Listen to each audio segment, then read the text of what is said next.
Good morning, everyone. I hope you're doing well. Today, we're going to take a look at our notes on graphing points from a ratio table. Now, before you get started, please make sure you have these notes in front of you with a pencil. There is no point in watching this video without taking the notes, right? So go ahead, grab those notes, and make sure that you can follow along on them. Now, second thing that I need you all to do today is fill in your name, the date, and the page number. If you have a question on the page number, especially in Mr. V's class, go ahead and double check with him. I think for his class it should be page 13. All right, let's continue. So graphing points from a ratio table. Now, when we graph points, oftentimes we're given a table. Now, more often than not, we're actually going to be given a graph and then being asked to take the points from that graph. But today I really want to focus on actually plotting the points of the graph. So let's do that. So here we have our X and Y value. And what I want you all to do right now is to go ahead and look at step one, which is write the pairs of values in the table as coordinates. So I'm given this X value and this Y value, and the way I will rewrite that is with these parentheses and a comma in the middle so that it says X, comma, Y. Now, if that's confusing, let me try this first one out here for y'all. So this first one, my X value is 2, right? So I'm going to put 2 if that's my X value, and my Y value is 3. So it's 2, comma, 3. 2, comma, 3. Awesome. Now, that's simple. That's step one, right? And we're going to finish doing step one for actually all of the points right here. So let's continue. For this second point, we have 4, 6. So let me go ahead and write that. I apologize for my below average mouse writing. It's been a long time, but I think it works. I think y'all can understand. 4 and 6 here are my X and Y value. So I put 4 on the left and 6 on the right. All right, finally, I have 6 here and 9 here. I think y'all can do this. If you want to try to pause the video here, fill in the rest, go ahead and do that right now. Go ahead and pause and try filling out these last 3 rows. All right, I'm hoping that y'all did that. If you did, let's go ahead and check your answers. If you didn't and you were waiting on me still, that's okay. We get 6 and 9. 6 and 9. Nice. And then here we get 8 and 12. Again, all I'm doing, y'all, is I'm just writing the X and the Y values here. 8 and 12. X is 8, Y is 12. And finally, I get 10 and 15. Now, as I'm finishing this up, let's go ahead and take a look at step 2. So step 2 says plot the points. The X value tells you to go right, and the Y value tells you to go up. Now, that is true when both of our numbers are positive numbers, like we see here. So if my X number is 2, that means I'm going to go over 2 points. So I go over 1, 2, and then if my Y value is 3, I go up 3. So over 2, up 3 will mean that 1, 2, 1, 2, 3. That means that my point is going to be right here. So make sure that you draw that point right there. If you want to include the steps that it shows, the 2 over and 3 up, feel free to do that. Just do it in a lighter color so that it doesn't confuse you. Let me go ahead and do that again. I know that my next one is going to be over 4. So I know 4 starts right here. Right here is 4, and then right here is 6. So I'm going to go right where they meet, which is here. 4 and 6. Awesome.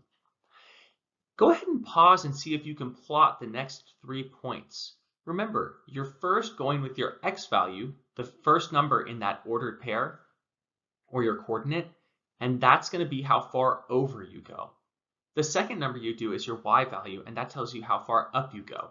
So for this one, you're going to go over 6 and up 9. Go ahead and try that and see if we plot the same point. Now, I'm hoping you plotted that point. I'm hoping that as you plotted that point, you went over to this 6 right here, I'm going to do this actually in a different color so that it stands out from the rest. To the 6, to the 9. That should be right here for you. Awesome. If you got that, then you're set. If you actually did the other two, I'll do those right now. If you haven't, pause the video. And 8 and 12 will go right here. Ooh, it's a little low, but there's 8 and 12. And then 10. Sometimes it's hard to line it up, so I understand if you get a little mistakes. But remember, if this was 8 and this is 10, it's helpful to know that I'm actually just going over 2 here, and then 12 to 15 means I'm going up 3. 1, 2, 3. So that is my point. And you're going to notice that that pattern actually stays the same the whole time, where we go over and up the same amount every time if our values are in a ratio table. Awesome. Now, finally, step 3 is to connect the dots and add arrows to show that you can continue to scale the ratio up or down. So in this situation, our ratio is going to be able to scale up all the way, sorry, I'm mirrored, all the way up in this direction, right? It's going to keep going. And when I draw a line, that's a good indicator of that. So let me draw this line here. Now, I would suggest using a straight edge for this. It might be that you have a ruler in your backpack, or maybe even a just the side of a notebook or something like that. But this right here, and especially with the arrow, it doesn't have to be filled in like this. It could just be a basic arrow like that instead. But that indicates that it goes on forever, because values in this ratio table will go on forever. So that's an important factor. All right, let's go ahead and move on to the next one. So for this next one, we're actually given a blank table, right? So here on table 1, my x and y values are not filled in. But what I am given is this information right here for question 1. Create a ratio table for the ratio 5 to 1 and plot the pair of values. So 5 to 1 directly corresponds or connects to my x and y values. So my first thing that I can write in here is actually going to be 5 and 1. 5 and 1. Let me go ahead and do that in a bigger, in a brighter color here, or a more, maybe not brighter, an easier to see color. 5 and 1. Which means that my first point is going to be at 5, 1. And I'm going to go ahead and graph that first right now, because we learned that, right? So I'm going to go over 5. Now you're going to notice that this x value, if I go over to here, this is already at 5. Even though it's one grid line, that value is still at an x value of 5. So I know that my x value equals 5, right? That was not very well written, Mr. B. What are you doing here? My x value here equals 5, right? My x value is 5. That's a little arrow, I promise. Great. And if I'm at 5 at my x value, I'm at 1 at my y value, so my first point is going to be right here. Next up is, well, what happens if I were to times this column, or this row, pardon me, by 2 in all columns? So if I go here and I times by 2, 5 times 2 is going to get me 10. And 1 times 2 is going to get me 2. So this is going to be, and I'm sorry for the poor writing again, 10, 2. Awesome. Great. And you're going to keep filling this out with the values all the way up to a value where x is 25. Can you go ahead and do that right now while the video is paused? All right, hopefully you paused the video and tried to do that. Our values here are going to be, let's go to this one next, 15 and 3. And that's because if we take our first value, right? If we take our first value and we multiply 5 by 3 and 1 by 3, then what we get is 15 and 3. All we're doing, y'all, is just multiplying our initial ratio by new values to find these unknown values. Here, if I times by 4, 5 times 4 is 20. And y times 4, which is 1 times 4 is 4, right? So now I have two new coordinates. I have 20 as my x and 4 as my y. And then for this one, I had 15 and 3. 15 and 3. Now for my final one of 25, it's the same thing. I'm going to make this really big loop here, so I apologize. To get all the way to this bottom one, what do I need to multiply by? I need to multiply by 5. Now when you're given a ratio like this and asked to fill in a ratio table and a graph, skip counting is not your worst option. In fact, what we really are doing is skip counting. It isn't the best option when filling out unknown values of a ratio table when you're already given values. But if you're filling out a blank one, I think it's a good option. Let me say that again. If this ratio table had values in it already, skip counting is not my best option. But since it was fully blank, I was totally okay skip counting to get here. But I wanted to show you that we can multiply here. If I wanted to, I could add another row here all the way down at the bottom and make it times 12. And then I would get 60 and 12, right? But the reason I don't do that is because there's not enough space over here. So let me fill out the rest of these points. My red value at 10 and 2.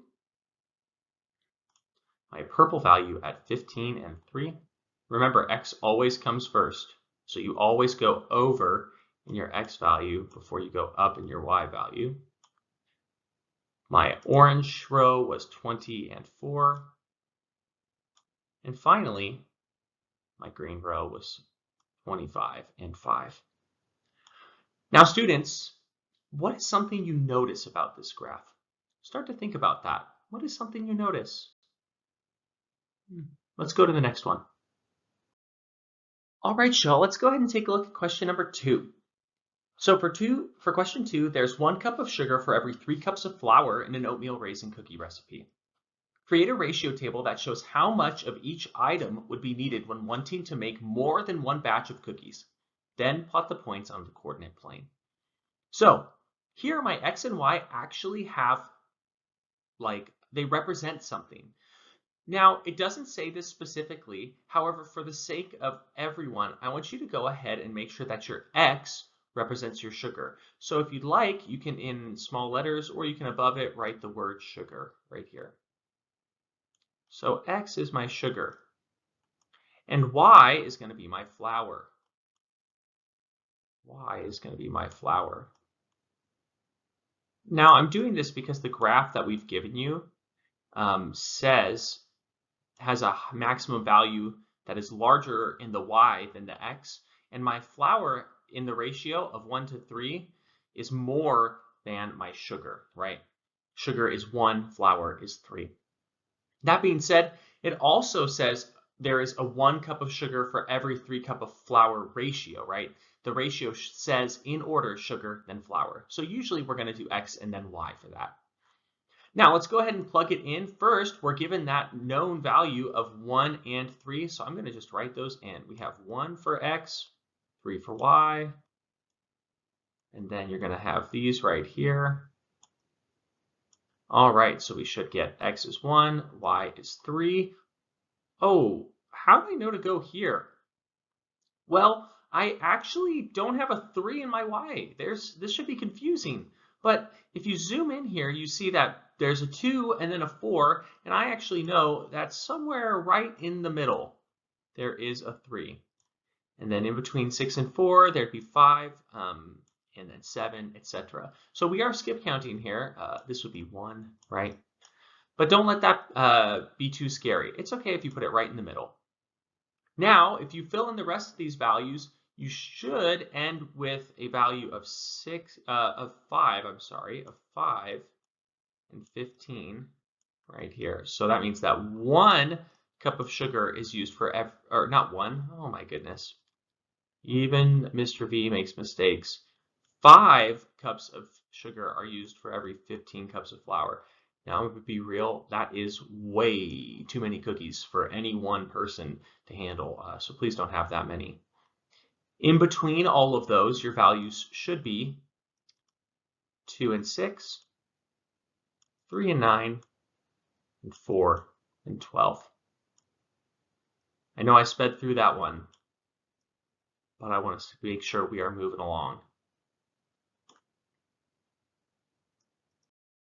All right, moving right along, question 3 says, does the following table contain equivalent ratios? Use the graph to explain why. Now, right away, there is something that we need to know about this rule, right? So if you plot these points, which I want you to do real quick, what do you notice about these, right? That's your job. What do you notice about the points when you plot them? Go ahead and do that, and I'll plot them as well off screen.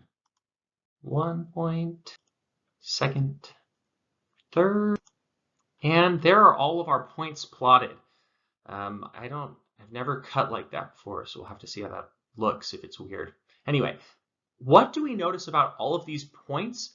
Well, if you haven't noticed yet, and this is true for all of the graphs up to this point, these are in a straight line. What happens is that when we plot them, they're in a straight line, and not only is it in a straight line, but it's a straight line that when perfectly drawn, which I'm not going to do with a mouse, will go through 0. Let me try that again. That was just so bad. Holy cow. We're going to try it again. I probably won't succeed, but then you can laugh at me. Perfectly drawn, which I'm not doing. If you have a straight edge, do that. Will go through 0, 0, right? Now, this actually tells us that our values in this ratio table are equivalent, and in our graph are equivalent. Oftentimes, you're going to be asked, is this graph showing equivalent ratios? And there's a 2-rule check for that. Those 2 rules are as follows. 1, is it a straight line? Now, another way to say that is it linear, right? So if it is linear, then it is a perfectly straight line, which obviously I did not draw, but I did my best. Is it linear? Here, with a well-drawn line, this would be a linear set of data, a linear number of points, right? They perfectly line up. And the second question is, does that go through the origin? Now, if you don't remember, the origin is 0, 0. So here, is this linear? Does it go through 0, 0? Yeah, it does. It perfectly goes through 0, 0. Again, if you have rulers, please check those rulers out, okay? Because that's going to make this a lot easier to tell if it's linear and if it goes through the origin. So, does the following table contain equivalent ratios? Yes, it does, and it does because the data in the table is linear and it goes through the origin. We also know that these are equivalent ratios because when simplified, they become the same ratio. 5 to 20, when divided by 5, gets us to 1 and 4, just like our first ratio. However, we're using the graph here. All right, let's go ahead and move on. Now, I'm actually not going to do this one with y'all. I'm going to leave this one as a problem for you to work on yourselves. But I want to acknowledge a few parts of this that are a little confusing, specifically the fact that as I look up and down this row here, from the first row all the way down to the 5th row, there's going 8, then 4, 16, 20, 12. This is confusing to me. And it's kind of supposed to be, but don't worry. Sometimes it's easy to see if values are proportional because we can skip count. This way, it's a bit trickier. And sometimes the EOG questions and your CDA questions will be a bit trickier. So I wanted you to be familiar with a situation where these X and Y coordinates are not perfectly in order so that you can just skip count to see your answer. So go ahead and plot these and tell me whether or not you think this is a set of proportional values. Our final question, again, I think that some of us may look at this data and think I can show whether or not this is proportional immediately. That being said, I want you to show via the graph. I want you to write the coordinates on the graph and make sure that those points are visible and that you can prove that it is or is not linear and goes through the origin. Is it linear? Does it go through the origin? That's how we can tell. Now, question 6 says, what are 2 things you notice about graphs with equivalent ratios? I may have told you that throughout this video already. There might be 2 things on a slide for question 3 that tells you. I don't know. You might have to go back and watch. All right. Thank you all so much for completing these notes. You've done a great job. Go ahead and let your teacher know that you finished them, and they'll give you your next task to do. Keep it up and great work.